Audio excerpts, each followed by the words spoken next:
You're listening to The Streaming Wars, the podcast that discusses all of the latest happenings regarding your favorite streaming services. Find out which service is winning the war this time around. Hello everyone and welcome to the latest episode of The Streaming Wars. I'm Dustin and Tony is with me, and we are here to discuss everything from the week of April 7th through April 20th. We have a little bit of news to cover. There's a couple different topics that have popped up. Some of them are news, some of them are just kind of more discussion worthy. But there's a couple different things to talk about that happened.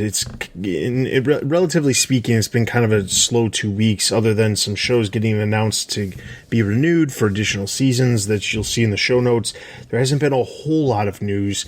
Earnings are right around the corner for some of the major streaming services, so as we get into those earning calls, we'll be talking more about numbers and things like that. We do have some new numbers for Amazon, which we'll discuss, not related to necessarily earnings, but mentioned in a letter from Jeff Bezos. So we're going to talk about that along with some other stuff. So let's just dive straight into it. The first thing we've got, you may remember we've talked about this in the past. There's a service called Plex. It launched last year. And basically the gist is that their intent is that they have content.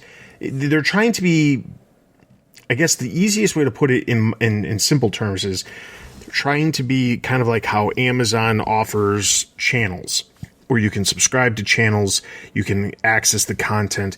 It's a platform specifically designed for streaming content. Currently, they have a variety of different content that you can port in, like movies and television shows and things like that.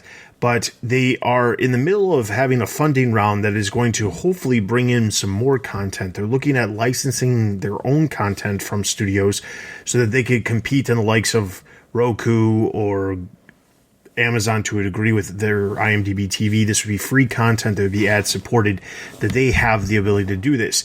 The intent, obviously, behind this is to build a platform that is one-stop shop for all streaming. Their other intent that they're really hoping for is to make deals with Netflix and Disney Plus so that content can be ported into it as well.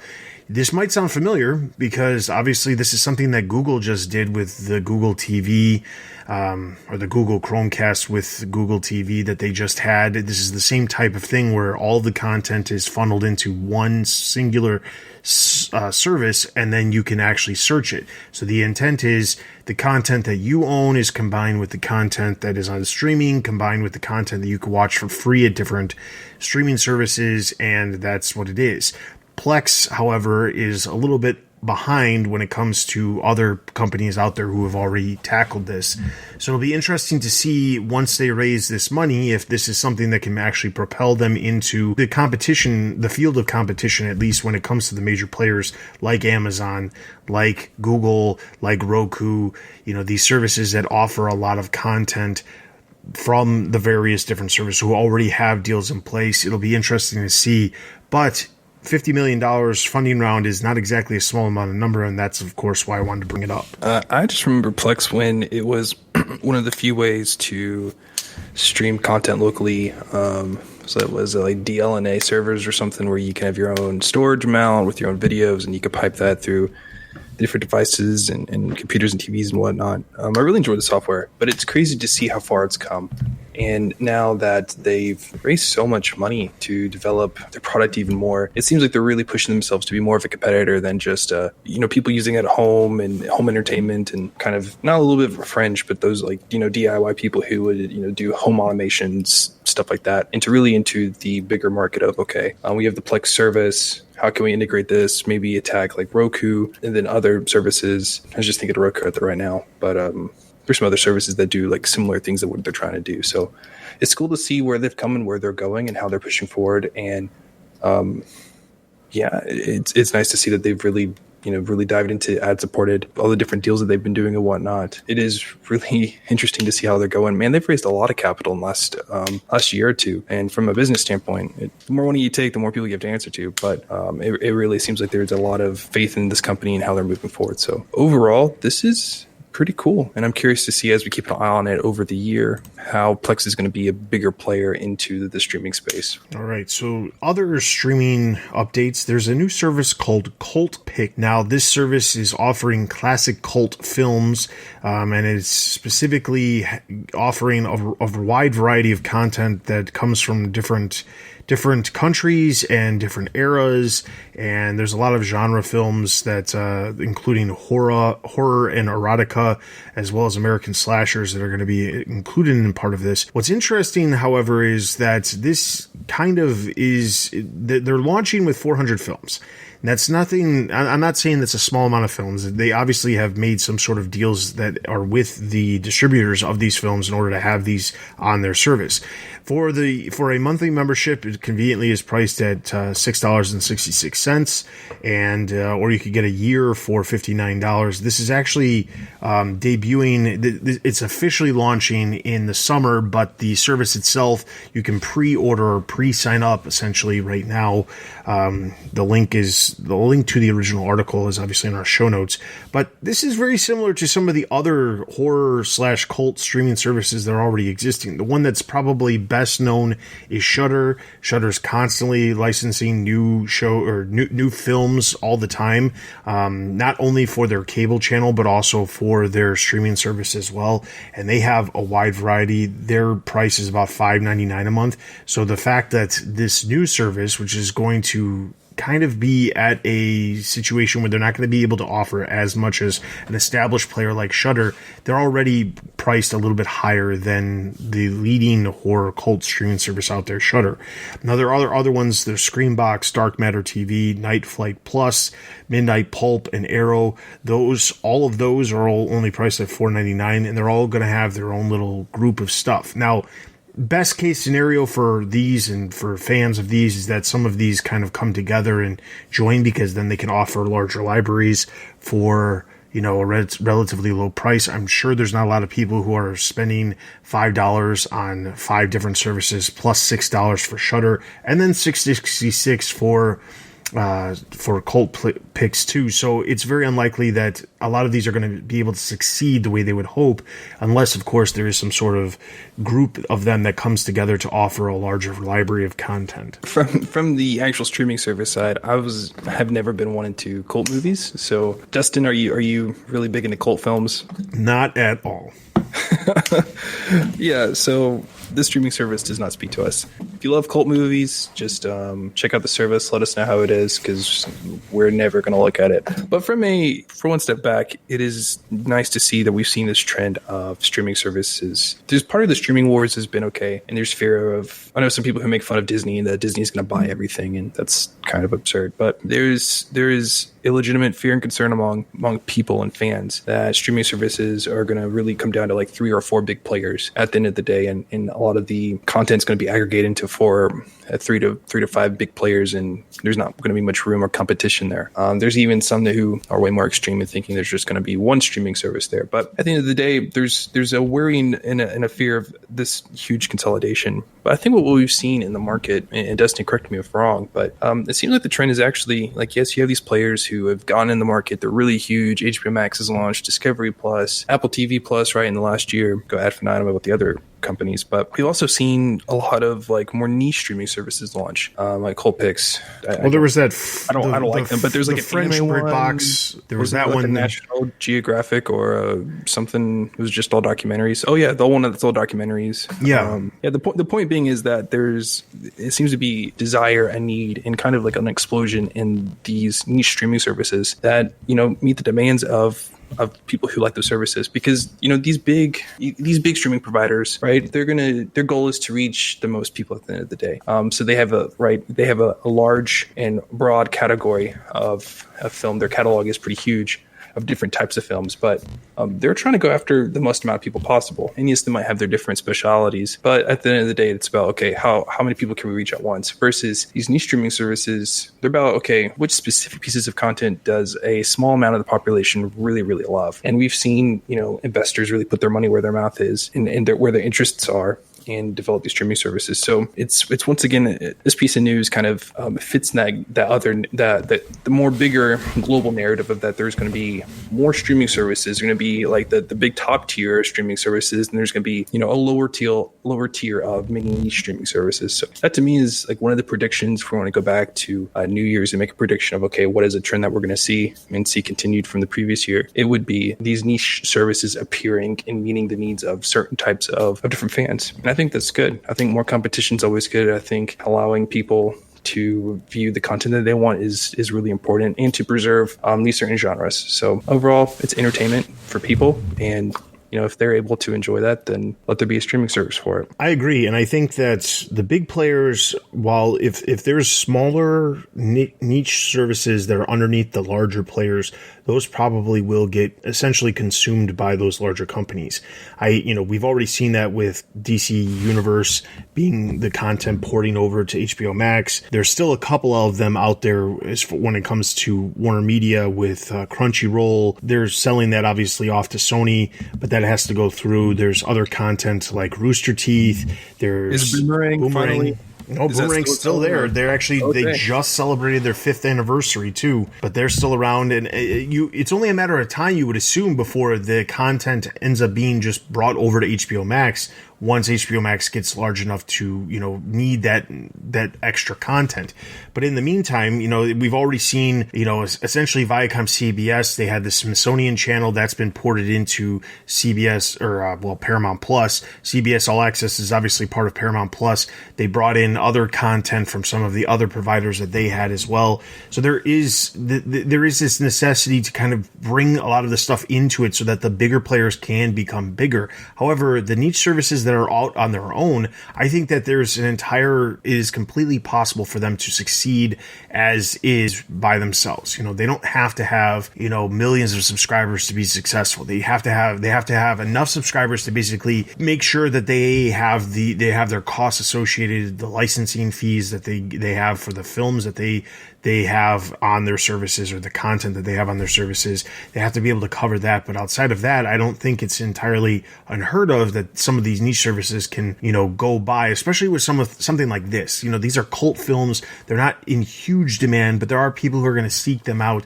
And honestly, in the larger scheme of things, if you are a service that has some of this content that not a lot of people really want, or not a lot of the big players really care about, and you're suddenly one of those consumers who want to check out that specific thing, this might be one of the few ways you can check it out. If it's not available to purchase digitally, or you don't want to spend the money digitally, you could just subscribe to the service for a month and pay $6 or $5 to watch a single film. I think there are people who would be doing that. And I think that there is the possibility for those niche services to really flourish when it comes to having that unique content and bringing people in every once in a great while, and not having to worry about millions of subscribers like the larger services. All right, so our next thing is we're going to jump over to a study. There's a new study out that says that the Apple TV Plus content outranks the competitors when it comes to top-rated content.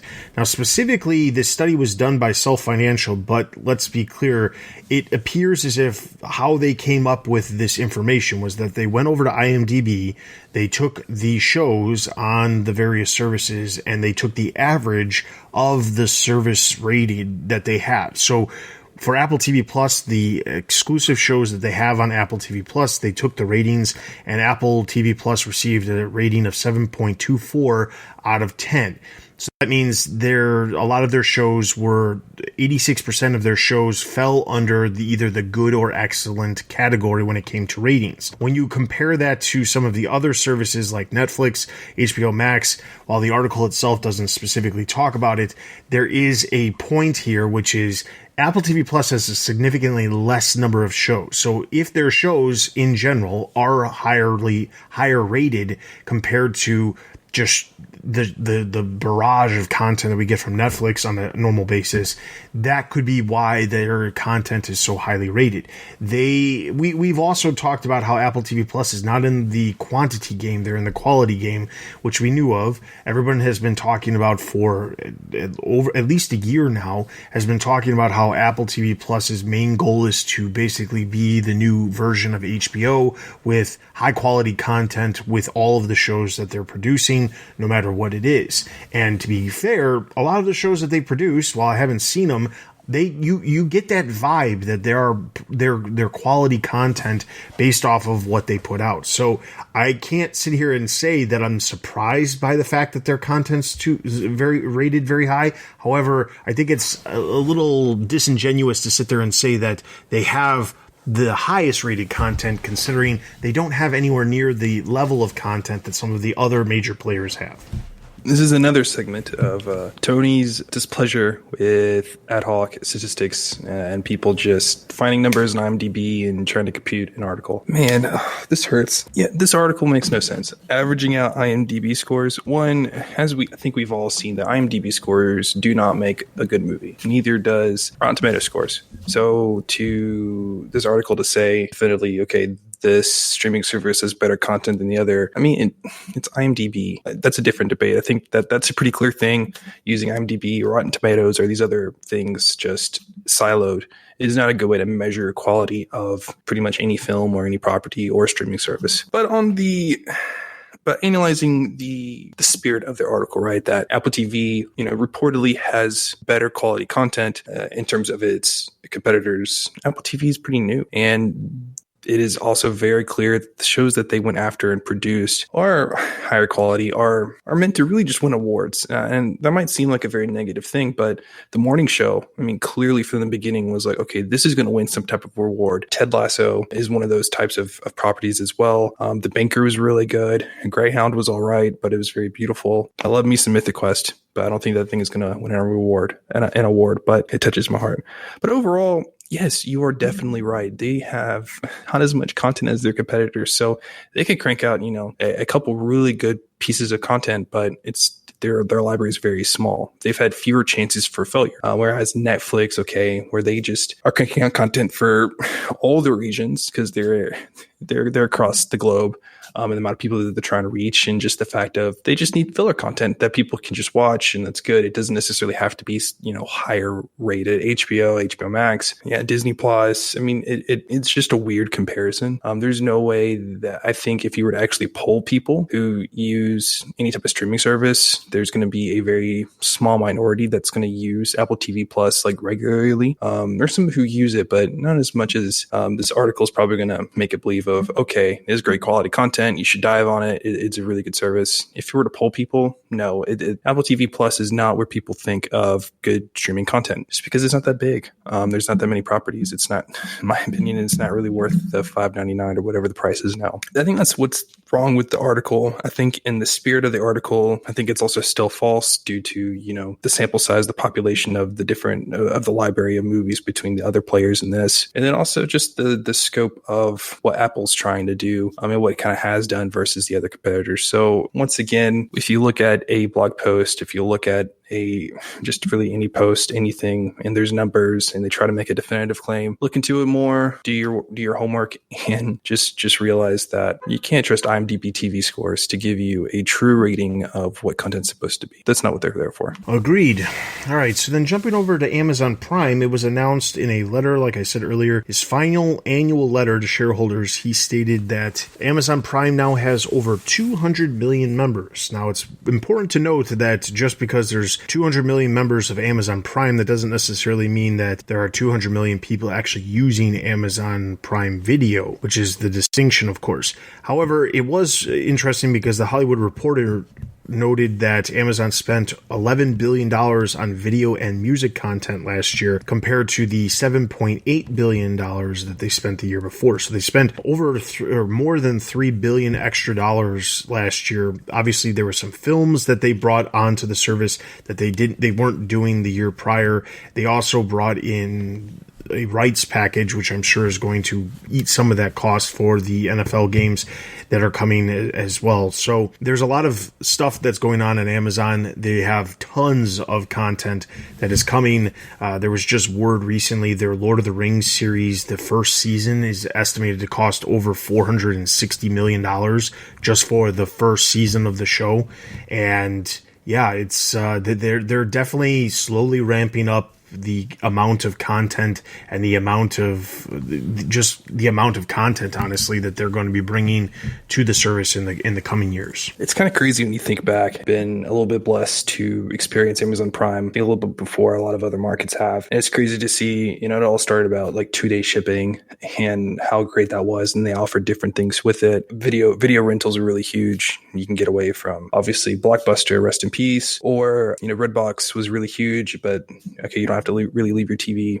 You don't have to leave your house, and it's easier to use than maybe iTunes. The point being is seeing the progression of where the Prime subscription has grown from its infancy to where it is today, where it is huge, where a lot of people have Prime, or they at least know what it is. They know the few major pieces of it, which makes it a compelling offer. You're right. Like, they've been pushing out content. They have Michael B. Jordan, different properties from him that are coming down the pipeline, but they have the new Tom Clancy film, which is supposed to drop later this April, I think. That looks really good and high quality. Yes, you mentioned The Lord of the Rings. I actually read an article that was reportedly cost more than like $600 million to do the season. So that's still crazy amount. So either 400 million, 500, 600 million. That is an absurd amount of money for a TV show. And it just really shows how much they've really doubled down on the Prime Video side and the streaming service side of delivering content. And with their partnerships, with them working and expanding their IMDb TV product line and the shows and the ad-supported business there, them diving deeper into the sports content side, and a bunch of other things, you've really seen Prime Video mature to a huge competitor. And I would love to know the internal numbers of the percentage of subscribers who daily or weekly, monthly, whatever, use Prime Video out of the population of people who subscribe to Prime, Amazon Prime. But it's definitely safe to say over 100 million, in my opinion, over half. Anything north of that, I'm going to be a little reserved on my guess. But overall, this is huge for Amazon. I know that we stopped talking about supporting numbers of like CEO numbers of, okay, look at this. But I think that this is a little bit important because it shows how dominant I think Amazon as a company has been in putting their foot in a whole bunch of different markets, different specialties, and really being some of the market leaders in those areas. Now, there's always the questions of is that always the best thing? But we'll leave those discussions and those debates to other more qualified people. But from the streaming side, it is really cool to see Amazon being one of the top competitors in the space and how they pushed the market, how they pushed the competitors to be even better than where they were. So 200 million. Can't wait to see what happens in the future. All right. So then moving on, Jason Killar had talked to the Recode Media podcast, and he talked about what you can expect in 2022 when it comes to the original films that are going to be coming to HBO Max. Now, obviously, when 2021 hit, or I should say before 2021, they announced in December of 2020 that all of the 2021 film slate was going to end up on HBO Max same day as it was in theaters. That caused a massive uproar amongst the industry, and there was a lot of people that were upset, and there was a lot of people who, there was just a lot of people upset. The people who were happy were mostly consumers and mostly people who appreciate the fact that streaming is something that is the future of a lot of these media companies. That said, they did specifically state that this was only meant for 2021. They were not intending on having the same thing happen with 2022. This was just for 2021. And now that we're a little bit into it, I mean, we're almost we're all the way through at least one quarter of 2021, and now we've seen obviously Wonder Woman 1984, which came out just at the end of 2020, drove huge numbers of subscribers to HBO Max. There was the Zack Snyder's Justice League, which also performed pretty well, but the biggest one was Godzilla vs. Kong, which not only performed extremely well on the platform itself, but also it performed very well at the box office, as it's already topped $300 million worldwide at this point. I think it's much higher than that, because I'm pretty sure that it's over $80 million here in North America, which is huge numbers considering up to this point there hasn't been any films that have come anywhere near that amount. Even the entire run of Tenet was below $60 million for its entire run back last September. So the movies have been doing very well. Obviously, there's subscribers who are signing up for HBO Max to check them out. This coming weekend, Mortal Kombat, which is the next Warner Brothers film, is releasing. Needless to say, the movies have been doing very well. So the question, of course, becomes, well, what happens to the future of movies when it comes to HBO Max? We know, based off of what they said before, that there was no intent to continue to have the theaters have the films on HBO Max the same exact day. However, there is a little bit of a change according to Klar, which is there are certain movies that they have every intention to have exclusive to theaters, but those are going to be dedicated to specifically their big blockbusters. So you're talking the films from the Harry Potter franchise, the DC films, things like that, the films that are going to garner a lot of money because they are huge blockbuster films. I would put obviously Wonder Woman 1984 because that's a DC film in that category. I'd also put Kong vs. Godzilla in that category as well, as far as big blockbuster films. However, there are other films that Warner Brothers, as well as their subsidiary, it's like New Line, they create content that is not blockbuster films. They don't make an insane amount of money when it comes to the box office.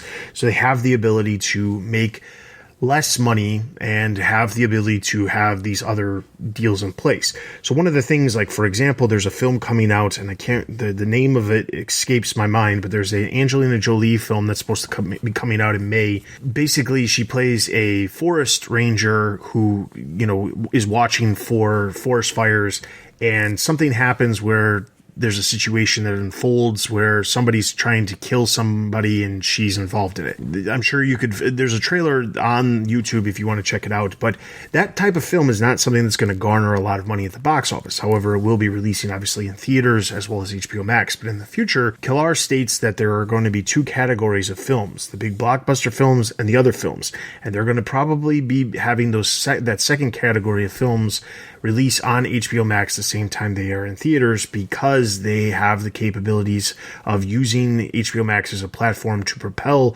not only their subscriber growth with those movies, but also have the ability to have those films make some money in other ways outside of just at the box office. And personally, I think it's a good idea. It would be, I think, the largest group of people who are upset about the films coming to HBO Max the same day as theaters was the group of people who are producing high budget films. The DC films, Dune was a big one that everyone was talking about. Obviously, Godzilla vs. Kong was as well. But these films, they were expected to be in the theaters only because they spent as much money as they did making these films. But when you make a film that costs less than $50 million, does it need to be in theaters? Not necessarily, but it can be in theaters. They can go in theaters. Theaters can make a deal in place. I think, as we've talked about amongst the entire global pandemic, when it comes to films in theaters, a lot of people tend to go see the big event films. Disney has obviously made a lot of money releasing big event films and focusing on big event films. And other than a few films that they have, like, that are held over from the Fox acquisition, they don't release a lot of smaller films in theaters because they just don't make a lot of money. So I think that theaters in some ways are going to end up consolidating. We've already heard of some theaters that are going to end up having to close because of the pandemic and then not just being able to get out of the situation with, bankruptcy and things like that. But we're going to see theaters consolidate, and they're going to be probably not necessarily having to be as big with 20-something screens in every single theater. And I think that's the difference is going forward. The theaters are going to be the place to go see the huge events, the big blockbuster films. And honestly, I believe this was the case before the global pandemic even happened. A lot of films that were garnering a lot of money and people were going to see were these big event films, the Avengers movies, the Star Wars films, the DC films. These are the movies that are making a lot of money. These are the ones that are going to take up a lot of the screens at the theaters themselves. When it comes to the smaller budget films, they don't have the place at the theater to really warrant them continuing to do what they're doing. So I think that this is a smart thing to do, and I'm sure there are some people who are going to think it's a bad idea, but personally I think it's a good idea. I understand what Klar is saying. Now, I know that there was pushback at the beginning of the pandemic when Klar made the change of, okay, films that are supposed to be coming out, we're just going to release them, co-release on HBO Max and the theaters. If it makes money on the theaters, it's great, but we're really going to take this opportunity to push HBO Max forward. And I think that was the best decision for the time. You launching a very new streaming service, you have to make certain choices. And I felt that was actually a very good choice for the streaming service. I mean, I also think for the industry as a whole, from a public health standpoint, you obviously didn't want to encourage people to gather in large groups. Now, every time I went to the theaters, there wasn't many people, and I made sure of that. But if there were going to be a large amount of people, I wouldn't have gone. So I understand all of those considerations there. But I think overall, the bottom line, when people talk about streaming service, it really put HBO Max kind of at the top of the list, because they were doing something that no other streaming service was doing. Is, hey, we're taking these big box office films and we're putting them on our streaming service. And if you like Godzilla versus Kong, if you liked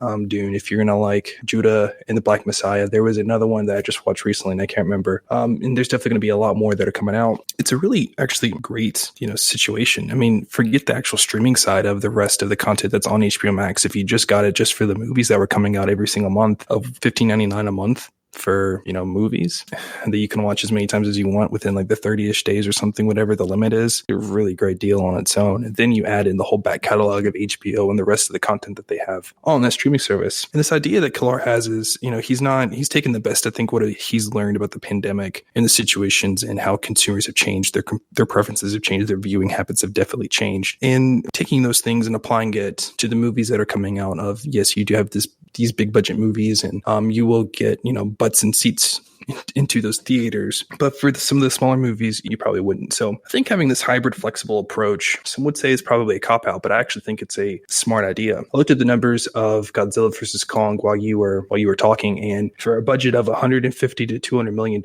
it has made $390 million globally in the box office. That's really good. One, just the box office alone pays for the movie itself, and then all the marketing costs and whatnot. So that's great. And then also the huge exposure of HBO Max and getting people on that service and pushing that forward. So, and yes, one could also say that, okay, at least in America and other places, the economy is opening back up. People are allowed to go out. It's the summertime or it's the springtime. Where I live, it's the summer because I live in Alabama. But weather's heating up. People are going outside. So it makes sense that people are leaving their houses to go to theaters. But I think it actually goes to show, not necessarily that, but for these big budget films, you can get people in the seats. For Raya and the Last Dragon, we went to go watch that theaters with my kid. It has already basically hit its budget. I think the budget was $100 million and it's got $99 million in the box office. We have no clue what it made on Disney Premiere Plus or whatever. But I think we've seen between the Disney movies, between Mulan, we're going to see it with Black Widow again, the HBO Max decision of last year, that you can actually do a hybrid approach and still make lots of money. Now, I understand that,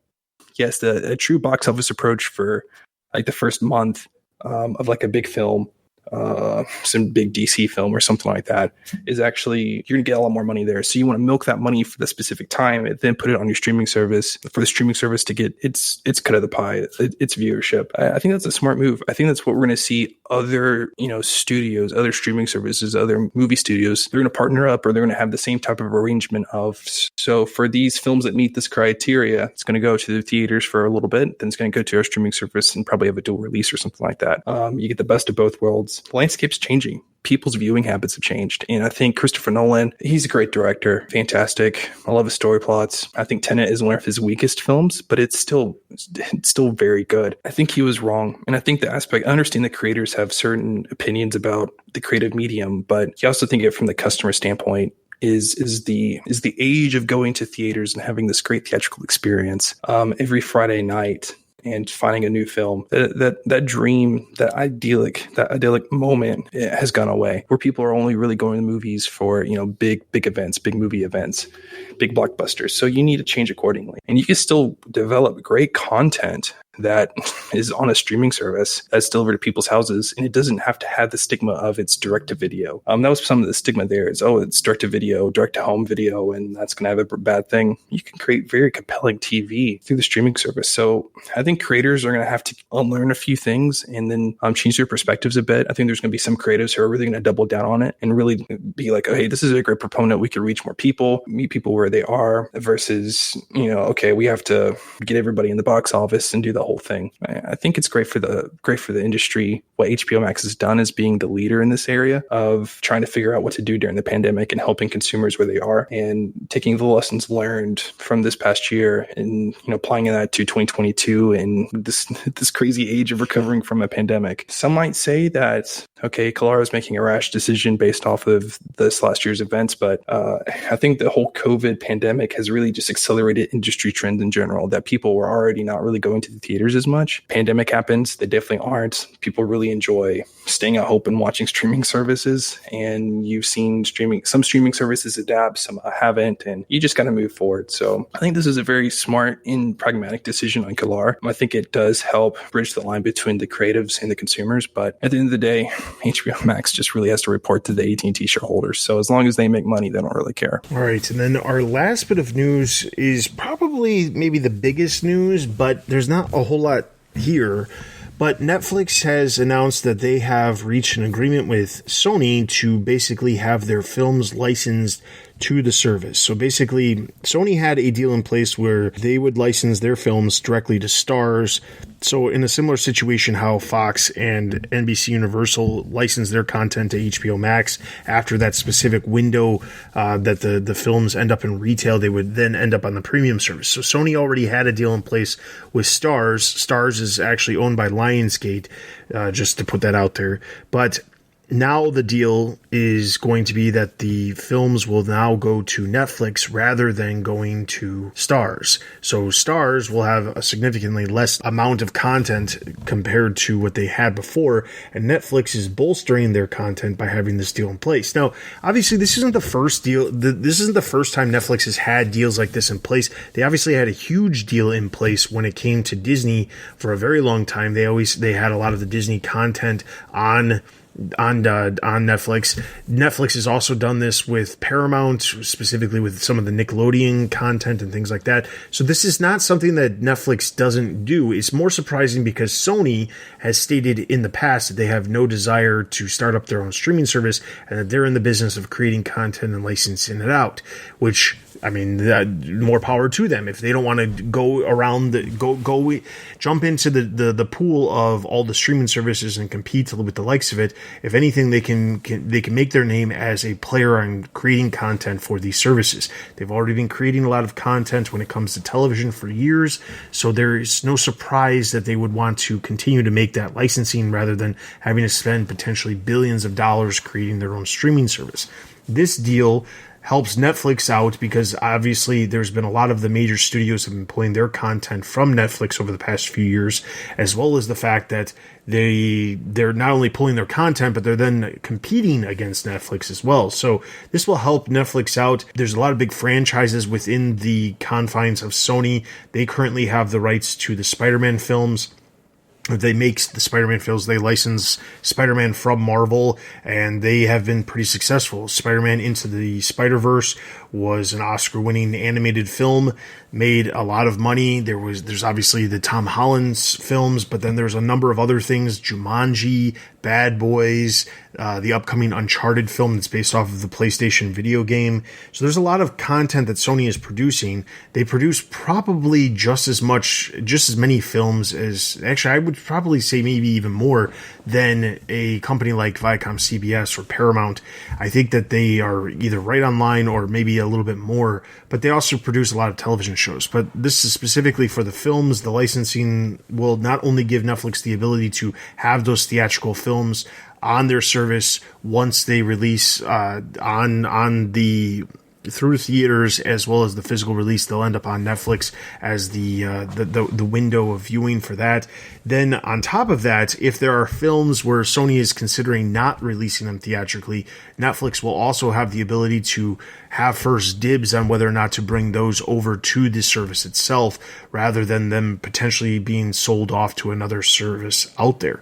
So it's interesting because this is a way for Netflix to not have to worry about spending the money on the content and instead have this deal in place that allows them basically first rights to a lot of the content that could be that could be heading to some of their competitors if that situation arises. But in the meantime, they will also have more content for their library of popular films that people will be wanting to check out. I first saw this news piece and I was like, wow, Sony has finally partnered with a major streamer and delivered the content. This is actually really huge. Sony was and Dustin correct me, is pretty much the last big like studio to be kind of on its own and not pair up with a streaming service or a internet provider like, Comcast and AT&T buying stuff. So it kind of has been independent on its own, and it's been very impressive to see that they kind of haven't gone on this craze or gotten this hype or been acquired by some company that wants to do vertical integration. It's been really interesting to see them being as they own, and the fact that they've kind of just are okay with making films and then doing licensing and stuff like that. So, but Sony has a lot of big films, I think bigger than people would give them credit for. They develop a lot of content, and it's extremely good. So, Stars, I think that they're a good service, but if you want to look at it from a number standpoint, I mean, there's no way that Sony is getting enough eyes on their content if they just stream with Stars. Getting on Netflix and delivering their content there, it's going to reach a lot more people. It's going to be more revenue for Sony as well, because there's a lot more people, and it's going to be a bigger thing for Netflix to pay out. So at the end of the day, this is pretty huge, and this is really bolsters Netflix's library as they move forward, and it's definitely the thing that Netflix kinds of needs right now. I think there are a lot of people who, yes, they do like Netflix's original content, but there's some who've been skeptical of, okay, how do they handle the amount of new content that's being released on these other streaming services and their competitors, and the fact that they've lost a couple of big shows, i.e. The Office is one of the big ones that people talk about that has left their catalog. So this is definitely something that would help Netflix move forward. And I think it's definitely going to help at least those skeptical analysts and maybe skeptical shareholders who are wanting Netflix to do a little bit more. So, but I mean, Dustin, you saw it was what, $1 billion for a 4-year contract? That's a lot of money to be paying out. So Netflix really does believe in these Sony films can really attract and, keep subscribers. All right. So then finally, to wrap up the episode, we did have a new comment that came through, and it said, "What is your opinion on Disney Premier Access? I'm all right with it, but I see some people moan about it and want to hear your personal opinion." I'm pretty sure I've expressed my personal opinion on Premier Access in the past when it came to Mulan. Even Raya and the Last Dragon, I think it came up a little bit, but obviously Black Widow and Cruella are the next films that are going to be part of the Disney Premier Access. And long story short, I'm going to be short and sweet. It's stupid. I hate it. It's not a surprise that when you have all of these other companies out there, all of the other major players out there having their films release, either they're selling them off to a streaming service where they can make money off of them. And, for example, like Paramount just sold Coming to America to Amazon. Amazon paid money for it. Paramount walks away with a good chunk of change. Then in addition to that, you have Coming to America being one of the top streaming content for the month, and Amazon does very well because of that. So this is something that is annoying, because then you have HBO Max. Obviously, they're premiering Warner Brothers films for free if you're a subscriber. Meanwhile, Disney, who by far is doing extremely well when it comes to the amount of subscribers that they have. Their business outside of the parks is doing very well when it comes to the successfulness of the service. And here they are trying to basically get $30 for a film. I'm not saying that they have to release the film for free. I understand that there's a problem against that. The issue is that it's $30. Even in the beginning, when NBC Universal was foregoing the theatrical windows and causing the ruckus with the theater industry, they weren't even charging $30 for their films.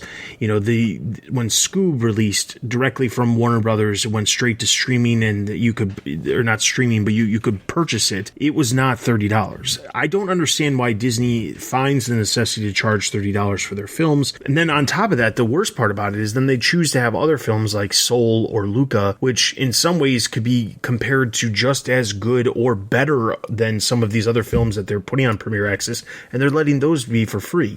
So I don't understand it. I understand the necessity to have Premier Access for Black Widow because that movie cost them a lot of money. Mulan also cost them a lot of money, but Mulan also did not make them hardly any money in the long run. We don't know exact numbers when it came to Premier Access. Raya and the Last Dragon did not do very well in the box office. And obviously, yes, you can blame the pandemic for all the box office woes, but ultimately it comes down to, it just feels as if it's a money grab to try to get money for something that Otherwise, they could be making free. Why was Soul decided to be made free on the service? Why is Luca in June being made free on the service? But then a film like Cruella, which probably has a very similar budget to those other films, is being charged, you're having to pay $30 for it. Raya and the Last Dragon, it's a toss-up. I mean, I would put it right there with the other Pixar films and say, why not make it free? But they must be making at least some nominal profit off of the Premier Access in order for it to be worthwhile for them to continue to do it. But personally, I don't like it at all. I mean, it's one thing to just charge for it. It's a whole other thing to because here's the thing. If you are a single person who can't go to the theater and your only option is to be able to see this film in your home using the service, you're paying $30. That's obviously going to be more expensive than being able to go to the theater. Even the higher end theaters, you're not going to pay $30 for a ticket. So that's the part that is annoying to me, but I understand that they also can't control how many people are actually watching the film within the household. It's a very high price. It'd be different if they were just selling the film, but that's the other part of it is you're not even having you're not even owning the film. You have no rights to the film. You're just basically having that early access to the film, and then it'll be available on Disney Plus 3 months down the line. Opposing opinion. I like it. Now, I will say I don't like the fact that you don't keep the film. That's a little bit annoying, but overall, I think it's not that bad of a bargain. I went to go see Raya and the Last Dragon with my wife and my kid, and I had a Fandango gift card, which still had $16 on it. My remaining balance was still $25 for 3 tickets. Going to the theaters is expensive. It's a little annoying because I imagine when the pandemic opens up and you actually go with people, you have to wait in line. Popcorn is hit or miss if it's actually going to be good or not. You have to sit next to weird people. Hopefully they took a shower. The point is yeah, theaters are fun and it's a good experience, but there's nothing like staying at home and being in your pajamas, enjoying a good film. So, yeah, it's $30, but you think about all that you get. You don't have to always be in a theater. I think it's actually a pretty decent deal when you think about it in that way. If you're going to see this movie in theaters, you would be spending more money in the theaters, or just as much, a little bit less if you're single, or you go with one person. But overall, to me, it's not that bad of a bargain. Now, I understand the frustration of, okay, why is this movie and this one not? I think Soul would have if it wasn't on Christmas. I think that's one of the only reasons why. I think that they were making strategic bets between the different movies of, obviously, okay, this one seems that there's going to be a lot more consumer demand, or it's going to be a better box office experience, so maybe we'll do this, or not a better box office experience, but a bigger movie. I mean, you get the point there. Cruella looks cool, but I don't know how many large amount of people are going to go watch it. I think Black Widow, there's going to be a large amount of people who are going to watch it. Raya, I mean, it's a new animated film. People are home with kids. Go watch something new, and there's really cool swords. So that makes a lot of sense as well. Yeah, I think it's good. And to push back on your criticism of, okay, we've seen HBO Max, release it on their service, and it's been for free. Well, HBO Max's streaming service is what, $15, $16 a month?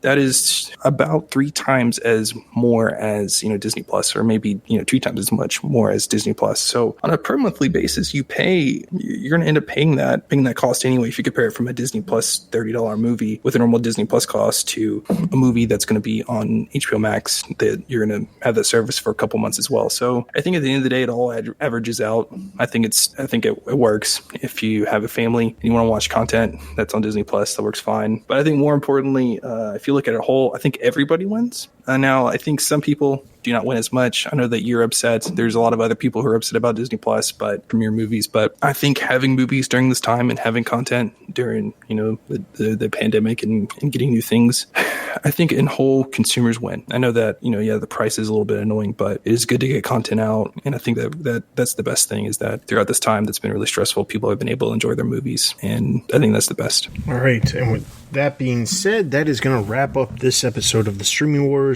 I want to encourage you to check out the show notes. That is where you'll find all of the articles that have to do with the streaming world, and all of the news articles that are related to all of the different streaming services. Those can be found at our website, thestreamingwars.io.